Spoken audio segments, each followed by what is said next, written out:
नमस्ते दोस्तों, आज हम समुद्री इंजन के बारे में सीखेंगे। ये शक्तिशाली इंजन हर जहाज का दिल होते हैं। इनको बहुत ध्यान और देखभाल की जरूरत होती है। जैसे एक कुशल संगीतकार अपने ऑर्केस्ट्रा को निर्देशित करता है, वैसे ही हम इन इंजनों को आने और जाने के लिए तैयार करने के तरीके देखेंगे।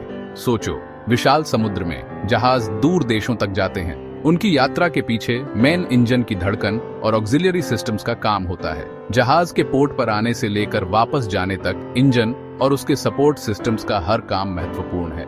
हम pre arrival checks, engine startup और शटडाउन और स्टीम बॉयलर और ऑक्सिलरी सिस्टम्स के बारे में जानेंगे।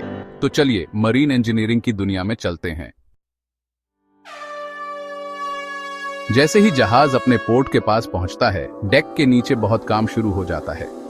ये आराम करने का समय नहीं है। इंजन रूम के हर क्रू मेंबर की स्मूथ अराइवल के लिए जिम्मेदारी होती है। सबसे पहले प्री अराइवल चेक्स जरूरी हैं। जैसे डॉक्टर मरीज की जांच करता है, वैसे ही हमें मेन इंजन की जांच करनी है। Lubrication, oil levels, fuel lines और कूलिंग सिस्टम्स सब देखने हैं। फिर ऑक्सिलरी सिस्टम्स की बारी। ये सिस्टम्स पीछे से बहुत काम करते हैं। हमें जनरेटर्स, पंप्स और दूसरे जरूरी इक्विपमेंट की देखभाल करनी है।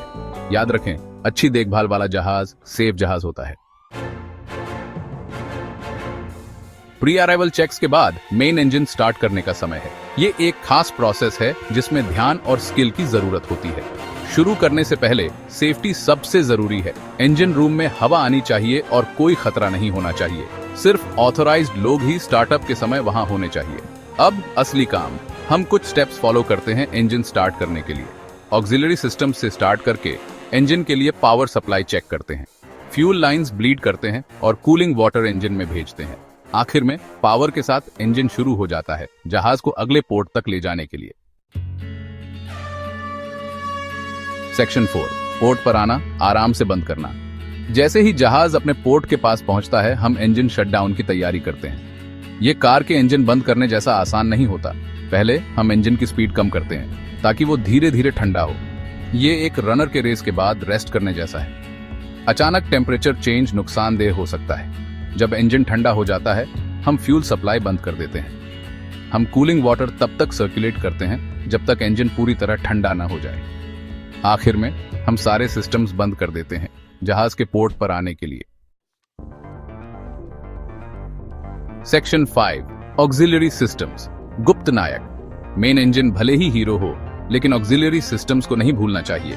ये सिस्टम्स जहाज के स्मूथ ऑपरेशन में मदद करते हैं। स्टीम बॉयलर स्टीम देता है हीटिंग और दूसरे इक्विपमेंट के लिए।